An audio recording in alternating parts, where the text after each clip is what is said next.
le moment du journal. Bienvenue, chers téléspectateurs, à cette édition. Donc, voici d'abord la charpente. Une fillette de 5 ans de la colline Gatunguru Karama a été sauvagement tuée et son corps retrouvé dans le quartier Ganade. Et cela fait près de 2 semaines. Une personne a été arrêtée pour des raisons d'enquête. Certains conducteurs des taxis de la mairie de Bujumbura déplorent qu'avec l'application Igitoro Pass ne sont pas servis en carburant d'une façon convenable. Voilà le sommaire. Tout de suite, les détails.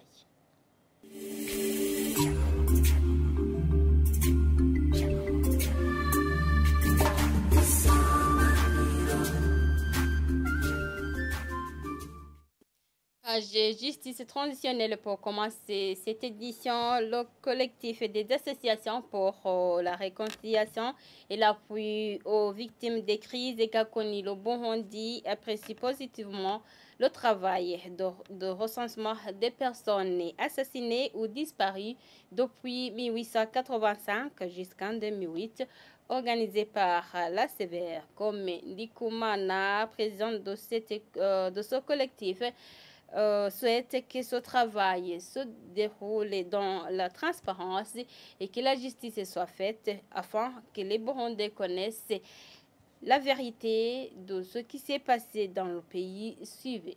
Irusansuma rero tangu uyu munsi nibaza kwizofasha kugira ngo hamenyekane abagize uruhara.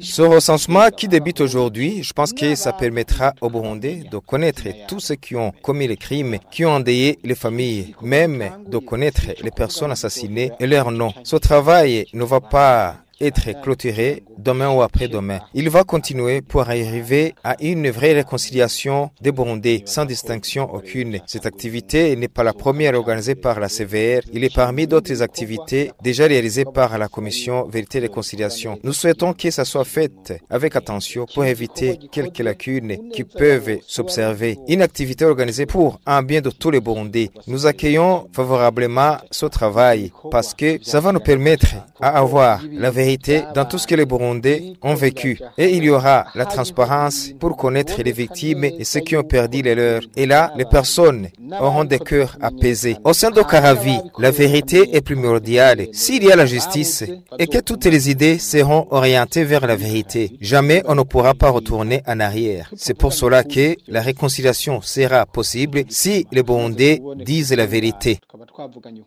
Nico gituma no gusubiza abantu mu byabo bizoca byoroha kugira ngo abarundi basubize hamwe banywane.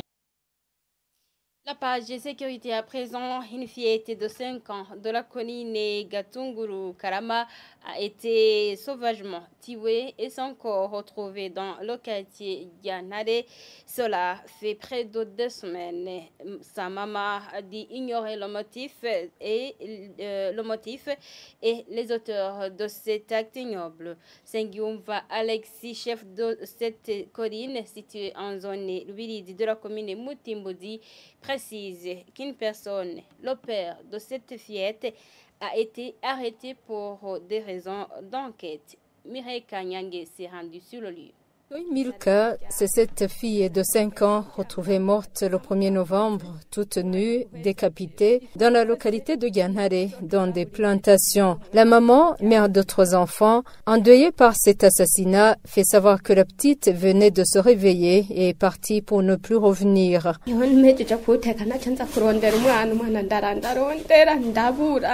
Quand j'ai fini de préparer, de cuire le riz, je suis allée chercher l'enfant, mais en vain. Le lendemain encore, je ne l'ai pas trouvé et j'ai alerté les administratifs. Par après, une des autorités d'ici m'a dit qu'un corps vient d'être retrouvé chez Louhara, décapité. Il m'a dit que cet enfant, il y a 6 ans, que la mienne allait avoir 5 ans. Arrivée à cet endroit, je ne l'ai pas immédiatement reconnue. Elle avait changé et après, j'ai vu que c'était elle. On l'a enterrée mardi dernier.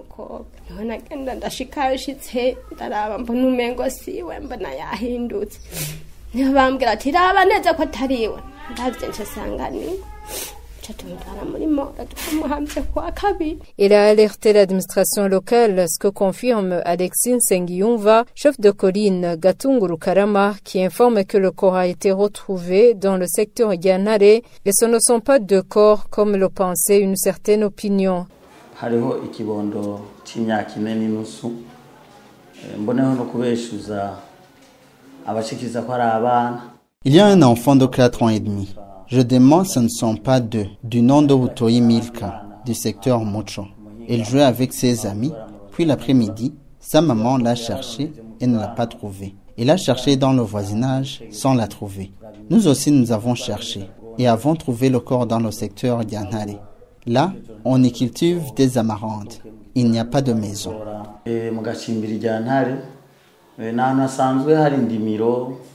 Bakunda kwa ibintu by'amarengarenga nta mazu aharagera kuhashika niho twatoye ico kibondo cagandaguwe. Jusqu'ici, poursuit cette autorité locale, le mari de cette femme a été arrêté pour des raisons d'enquête, se basant sur le fait que le père ne vivait plus avec sa femme et ses enfants. Aho mu nyuma igipolisi gushika no munsi nosa tukigira amatohoza. Jusqu'ici, la police continue ses enquêtes. On s'est basé sur le fait que ce couple ne vivait plus ensemble. Cela faisait 3 ans. On a aussi demandé à la famille, le père est au cachot, pour qu'on sache l'auteur d'une telle atrocité. Comme cette localité est entourée d'herbes, on a fait des sensibilisations et on a appelé les parents à être très près de leurs enfants. Il y a une forte circulation le soir.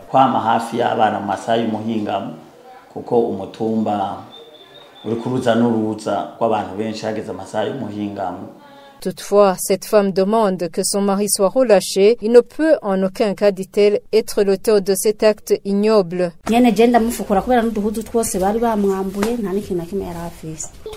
Selon cette voisine, l'enfant ne portait plus d'habits quand le corps a été retrouvé. Le cœur a été arraché, décapité.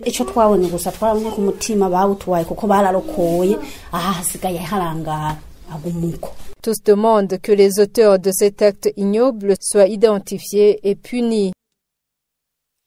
Certains conducteurs des taxis de la mairie de Bujumbura déplorent qu'avec l'application Igitolo Pass ne sont pas servis en carburant d'une façon convenable. Ceux qui devraient avoir 100 litres par semaine reçoivent 50.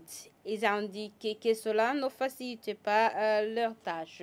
Ils demandent aux responsables de tout faire pour mettre fin au problème de manque du carburant. Suivez-le.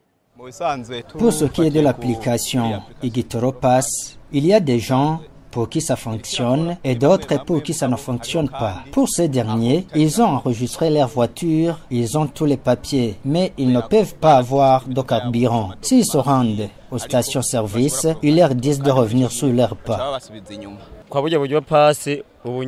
Avec cette application Igitoro Pass, les choses seraient faciles si le carburant était disponible. Car tu aurais le carburant si tu te rendais à la queue. Mais le problème qu'on a eu, c'est le fait qu'ils ont diminué la quantité promise. Ceux qui se sont fait enregistrer pour la première fois ont eu 100 litres. Maintenant, tu peux te rendre à une station et que tu achètes 50 litres. En y retournant, on te dit que tu ne peux pas avoir plus. Du coup, tu es coincé. Tu ne vas plus travailler. Les documents perdent leur validité du jour au jour. La voiture est en station.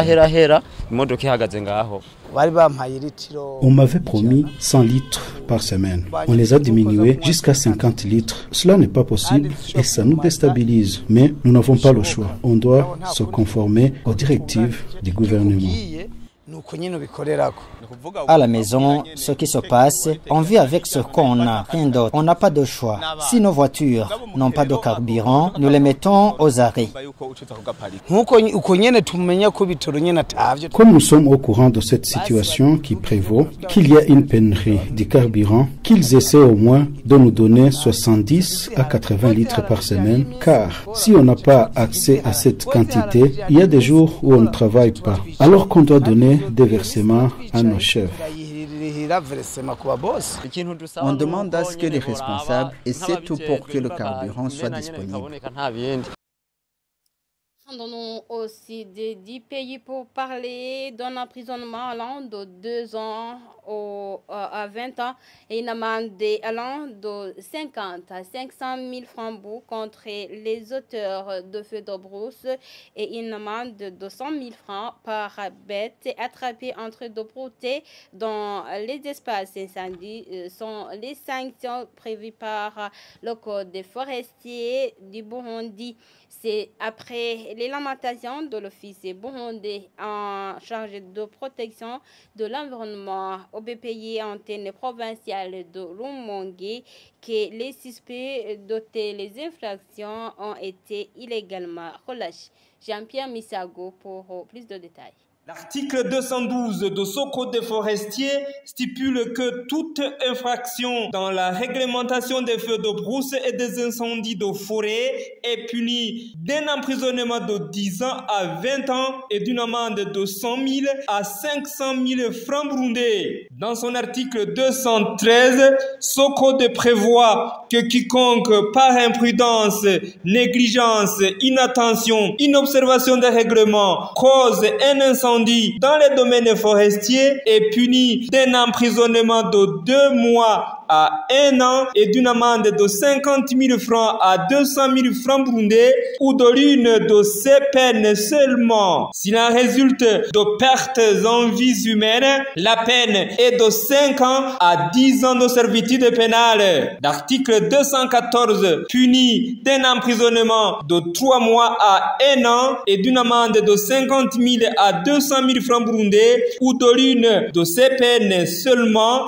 quiconque légalement requis refuse sans justification plausible de prêter son concours à la lutte contre le feu. L'article 216 stipule que quiconque laisse les troupeaux ou des animaux paître sur des terrains incendiés est passible d'une amende de 100 000 francs burundais par animal passant en délit au moment où l'abattage, les branchages ou les mondages d'essence protégée sans autorisation sont punis d'une amende de 50 000 à 200 000 francs burundais en observation de l'article 218 de ce même code. Malgré l'existence de ce code, l'Office burundais pour la protection de l'environnement antenne provinciale de Rumongue s'est plaint lors de la réunion de sécurité provinciale de ce mardi que des suspects dans ce genre d'infraction venaient d'être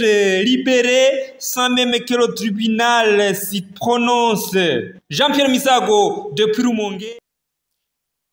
C'est par ici que nous mettons un point final à cette édition. Merci de l'avoir suivi. Au revoir.